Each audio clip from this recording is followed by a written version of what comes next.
na mpiantsoroa na didy mavesatra ny tenako ao anatin'izao lanonana lehibe izao mba horeny mpiay ny zanaka ikambanantsika ireto dia tsy iza izany fa ny andiany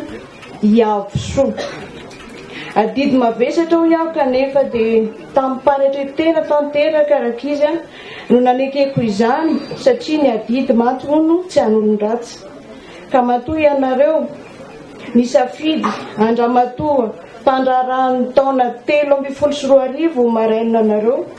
dia mino aho fa mahalala tsara ny dingana lavitrezaka sy ny ady mafy ny diaviko anareo ka nahatonga ahy ho anisan'ny mpandraraham-bony eto amin'ny firenentsika amin'izao fotoana izao. Tsy sanatria misoratena toy voatango na koa midoka tena toy ny papelika fa raha ny sitsiny kosa angamba raha toka olona manany maha-izy azy tsy olon'olom-pona na kitotoan'olona no nisafidianareo renim-piainareo amin'izao fotoana izao tokoa mantsy dia eto aminareo no anambarako amin'ny fomba ofisialy voalohany fa voafidy ho ao anatin'ny fito voalohany ho mpandraraha vehivavy mendrika indrindra maherana ny Afrika ny tenako sy ny tantaran'ny mpandrarana izay matematetaka. Ny mpandrarana ataoko moa dia mifikiraka rano ny fivarotana eto amin'ny tsena anatiny sy ny fanondranana ny azan-dranomasiny Madagasikara izay ahitanareo eny amin'ny logoko eny misy sarina drakaka izay nisoniaviko foana amin'ilay sonia hoe fruit de mer de Madagasikara. Mankasitraka be dia be raka izy amin'ny voninahitra be nomenareo ahy ary mampanantena fa homendrika ny fitokisanareo ary vonina hifampizaratra ikefa rehetra ananako aminareo. Tsy ho vonjy tavanandro ihany anefa na ho an'ny androany ihany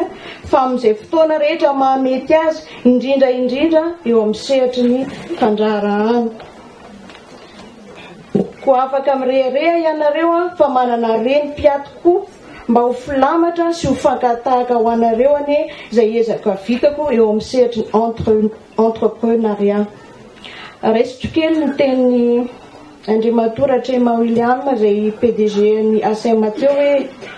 rehefa mitady asa dia marina fa misy ny diplôme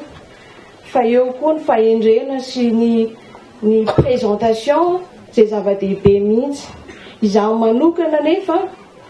dia mirary hoe ny fiasana amin'ny orinasa mba ho andala tohatra anareo ihany sy fangalanareo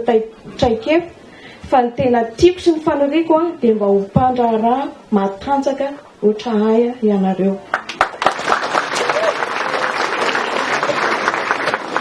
Tamin'ny andronay tokoa mantsy rakizy 12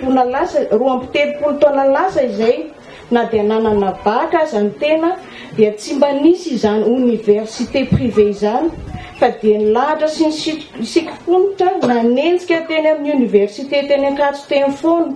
nikiry foana na dia lany session tamin'ny filière hafa aza dia nivadika filière indray. Tsy mba nanana izany finday sy internet izany mba hanamorana ny fianarana. Tsy mba nahazo an'izany argent de poche na goûter izany akory fa zara aza indray aman-dreny raha nahalony saran-dalana sy ny sakafo isam-bolana hoety miandrika ny taom-pianarana. Koa mananjara ianareo tanora ankehitriny amin'izao fotoana izao satria dia azo ambara fa feno tanteraka ny fepetra hoentinareo mamita fianarana ary dia tonga amin'izao andala-tohatra ambony izao ianareo. Na inona nefa na inona fahalalahana na fahampiana ilomanosanareo dia tsy ho nahazo izao diplôma izao ianareo raha tsy nisy ny finiavanareo, fandavan-tenanareo ary koa ny fikirizanareo koa dia mendrika dera sy fankasitrahana izany ary tehaka mafy be ho anareo. Isaorana indrindra ihany koa ny sekoly izay namolavolanareo ny ASM izany, ny mpampianatra sy ny mpanabe izay nanao ny ainy tsy ho zavatra na nomeny tsara indrindra avy any aminy ka nahatoy izao anareo. Fisaorana faran'izay ngeza sy zokony ihany koa ho anareo ray aman-dreny iray tapo havana namana pia izay nisikiponitra nandany vola aman-karena ary tsy nisorona mihitsy nanao izay ho afany mba hahatonga anareo olo-kendry sy mendrika ny fitokisany toy izao. ny farany indrindra sady lehibe indrindra dia ny fisaorana amin'ny tafotafo ireo mpitondra fanjakana, ny ministera izay miahy ny fampianarana ka manoana ny sekoly ambony toy izao mba hahafahany zanakay manohy fahalalana ambony ka ireharehanay fa olombanina tokoa ny zanakay ary matoky zahay fa tsara fototra izy ireo ary tsara bagaza hoentiny miantrika ny ho avy ny manontolo.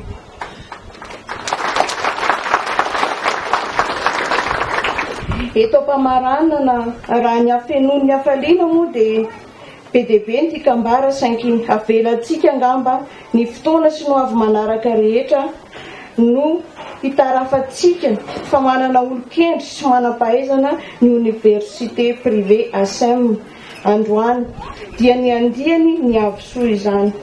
Mitsodrano anareo maraina ho tonga amin'ny avo sy ny soa indrindra tokoa ny anareo araky ny anarana izay isaloranareo.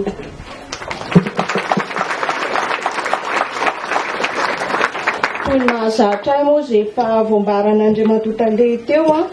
dia manome fanomezana ho an'ireo mpianatra izay eo ambany fiahiko dia ny fanomezana voalohany ngambany resaka stage izy teo misokatra ho an'ny andiany ny avosoa manontolo ny stage ao amin'ny société Manda SA amin'ity taona 17 ity. Fa hosandainay 300,000 ariary isaky ny mpianatra isam-bolana izany, izany hoe stage rémunéré fa tsy hoe gratuit na izany anefa voapetra ny toerana ahafahana manao izany koa dia apetraka amin'ny tompon'andraikitra ny sekoly sy ny tompon'andraikitra ao Manda SA ny fandaminana izany. Ny fanomezana faharoa izay ho an'ireo major anankitelo ireo dia ny lelavola 500,000 ariary isan'isany izay ho ampinay sakafo ho an'ny fianakaviana misa 4, sakafo an'olona 4 zany ao amin'ny restaurant Manda Seafood eo anosy 100 na eo amin'ny Akordigy ho an'izy 3 mianadahy izany. Eo moa ny mofomamy izay niezahana natao izay ampiazatsika rehetrarehetra mba irahantsika mianoka sy mihinana ny mamy amin'izao fety ngezabe androany izao ka dia mankasitraka indrindra tompoko dia mirary soa antsika rehetra indrindra ianareo zanako promotion ny avosoa. Ny tsodrano izay omeko dia tsotra ihany engany ny promotion ny avosoa mba ho lasa lavitra indrindra eo amin'ny fandraharahana mba hahafahanareo misauve ny arenan'i Madagasikara izay banaka mihitsy amin'izao fotoana izao dia mba ho lasa fandraharana-tanjaka daholo ianareo anarina an'izany fandraharahana eto Madagasikara.